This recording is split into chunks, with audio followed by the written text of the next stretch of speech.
I'm Jordan Suckley, and you're watching the Department of Dance.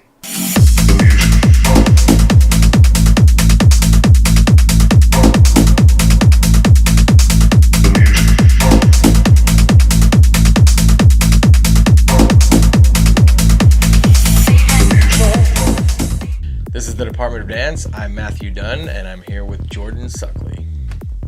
So, for people who don't know, tell us the story behind Suspect. I was out for a jog around by my house, and I was running for about 10-15 minutes. Then I saw like a helicopter follow me. I was thinking, there's no bloody way. Literally 20 minutes has followed me all the way through the park and everything. I kept looking up, I was thinking, I'm imagining it. It's like, people aren't going to believe me. I called my mum and told her, Mum, there's a helicopter coming. She's like, get out of it. Next minute, a police car pulls up and they said they've been chasing me. Yeah. Said they've been chasing me and stuff, but they got the wrong identity. But then the helicopter still followed me all the way home and stuff. So that's how I got the track name for Suspect. As a lot of your fans know, you launched your own record label, Damage Records, 2014. How has your life as an artist changed now that you are also a label boss? Yeah, well, I think the good thing about having a label is, like, obviously you play like a lot of festivals and stuff. You're playing with a lot of other artists, so you might play their tracks normally. So like, say for example, you play a Dream State or something, I can't play any of, like, I don't know, any of the other artists that are playing you, so you want to have your own jam, don't you? So that's why the positive thing about having your own label is, I've got loads of exclusives. I can get also, if you release your own track on there, you can get remixes of your own tracks, so you've got like infinite amount of original content to play. And obviously, if the label does well and stuff, people want to be involved in what you're doing. So like, people come to you asking for remixes and put tracks on your label all the time, so it's good. So give us an example of what, in your opinion, would be one of your best gig moments. Well, when I play a set, I think it's when everybody's dancing. My music's pretty tough, isn't it? There's no hiding behind it. It's like, I want everybody to dance, so my best moments are when I can see the whole crowd dancing. Yeah, that's basically when everyone's grooving, everyone's dancing, there's no one standing there filming you. I prefer it when everyone's absolutely dancing, going crazy. That's my favourite moment, I think. Obviously, in addition to the DJing, the tour, the label managing, you are obviously a producer as well. Do you feel most creative in the studio at home or on the road? It's a bit of both, really. It's hard to juggle. I speak to this about some of my DJ friends. It's hard to juggle. Sometimes you think I've got loads of time at home, and then you get it and there's nothing there creatively.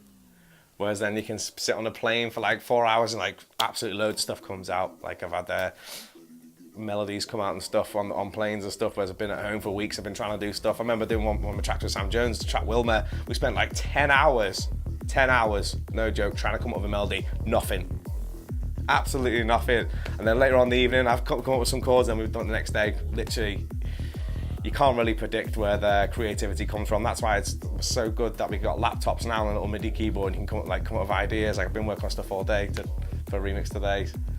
So yeah, I think you can't really pinpoint where the creativity comes from. You just gotta do it. Be ready whenever you are. Like, sometimes when I get back and I've got jet lag and I can't sleep, go on your laptop, see what you can, see what happens. Come up with like a bass line or just something, Do you feel better rather than just sitting there wide awake? So you've obviously remixed some of dance music's top tier artists and legends. Are any of those people that you sort of look to as inspiration when you were coming up? Have you gotten to work with any of, say, your idols or people you very much respect in the industry? Yeah, well, it's kind of a difficult one for me. Well, not so difficult one. It's a bit of a weird one. I actually started off like in hard house and hard trance and stuff. I've always liked trance, always from the beginning, but at the very beginning, I didn't know who the artists were. I was just like, I love this track. This used to listen to all like the Gatecrasher, Cream CDs and stuff. I didn't know who the artists were, but I remember loving the tracks and stuff. So my heroes at the very beginning were hard house guys, which you can probably hear in my tracks. There's a lot of off-bass music, just because I was inspired by that at the very beginning. But yeah, I mean, further down the rabbit hole I got, obviously, massively inspired by Paul van Dyk, Armin van Buuren, all the obvious guys and stuff, just purely because of what they've achieved, and just to achieve what they've achieved is like so difficult. So you've got to have massive respect for them, haven't you? So working, like, I've obviously done a remix for Armin a few years ago, done a remix for Tiesto, been working with Paul van Dyk, doing stuff at the minute. Yeah, it's magic, it's crazy to think. Never would have thought at the beginning, no way. So and obviously if you can't tell us too many details, the project you're working on with Paul Van Dyke right now, would that come out on your label, or is that going to be? I've got loads of new stuff. I'm doing a new remix of Marcus Schultz, remix of Paul Van Dyke, which is nearly done. A collaboration with Paul Van Dyke. Done a few now. I've done more. Doing a remix. Can't say that one. But I've got quite a few. I'm hoping to have about close to 10 tracks. That might sound like a lot, but no, they're not all starting right now. They've been started last year, but just take a while because I'm touring constantly. Take a while to finish, you know.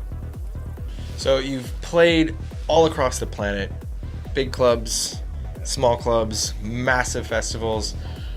Have you scratched off most of your bucket list sort of gigs and shows, or is there still one or two out there that you haven't quite hit? Yeah, the ones I'm really not played, which I really want to, is Russia and Brazil.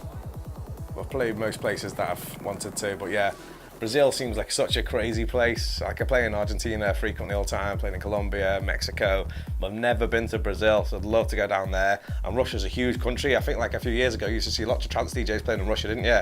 Don't see it as much anymore. Don't know if that's because the scene's not as big there as it used to be, but look, yeah, basically those two places I really want to play. So Russia and Brazil promoters, you know. Yeah. All right. So whether you're on the road or in the studio, what is your go-to sort of production software? Is it a favorite VST, or I know you mentioned that you use Logic as your DAW. Is there a set of synths you really like? Just what are sort of your go-to tools? Yeah, so I tend to literally just stick to the same ones every time. You don't really need to constantly have the latest ones all the time. There's not really much point because it kind of stifles your creativity because you're having to constantly learn something new. So I generally just tend to stick to Serum, Spire, Massive and Zebra. Really meaty sounds to those ones. And obviously the Virus TI2, I've used that literally every single track. But yeah, obviously can't take the Virus on the road. It makes this big, massive thing. But yeah, Serum and Spire are probably the ones I use the most on the road. I've just bought Ozone as well for mastering. It's got like limiters, exciters and everything, and I think that's definitely made some of the sounds a lot more solid in my productions, I think. On that same topic of production, what would you say has helped you the most sort of evolve to the point where you're at now, whether it's workflow? YouTube, honestly. People ask me this all the time. There's so much information. I always think, when I was first starting off, I was thinking, I've got a question, but don't exactly know how to word it. No matter how stupid it sounds, type it into Google, someone's asked the same thing and the answer's right there, honestly. Yeah, so I don't think any aspiring producers, any questions you got, the answer's on YouTube all the time. So I've literally watched hours and hours and hours and hours and hours learning synths, mastering, everything. Literally everything. You don't even need to do a course in music production anymore. Everything is on YouTube. Thank God. Growing up, were you always sort of in the mindset that music or something music related was going to be what you wanted to do with your life, or did you go to school for something else? No, well, I think I actually went to university into business and marketing. I think that's more of my parents saying you need to have a plan B kind of thing. They're like, see, they didn't know I was going to be touring as much as I was. I needed it either, to be fair, but it's more of a pipe dream back then. But yeah, they said go to university, your strongest subject's business. So I went to university of business and marketing.